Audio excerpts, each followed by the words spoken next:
বিসমিল্লাহির রহমানির রহিম। একটি জিনিস আপনি মনে করবেন, কারণ কাউকে যদি মানে খাদে ফেলতে যান তার আগে কিন্তু আপনাকে নিজে খাদে পড়তে হবে। তো এই জন্যেই এটা কিন্তু আল্লাহর কথা, এটা আমার আপনার কথা নয়।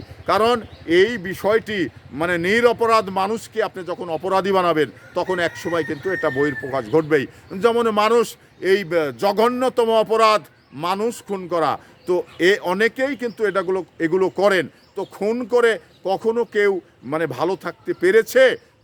এটা কি কখনো ঢেকা রাখা হয়েছে? হয়নি, এক সময় বহিঃপ্রকাশ ঘটেছেই। তো আপনি যত গভীরেই অন্যায় করেন সেই অন্যায় বহিঃপ্রকাশ হবেই, এটাই বাস্তবতা। তো আল্লাহ পাক বলেছেন, আমি মানুষকে ছেড়ে দিই না, যেদিন ধরবো সেদিন আর লড়ার সুযোগ থাকবে না। মানুষ, তোমরা এখনো সোজা হও, তোমরা এখনো আমার নির্দেশিত পথে চলো, নইলে তোমাদের বিপদ সামনে ঘনিয়ে আসছেন।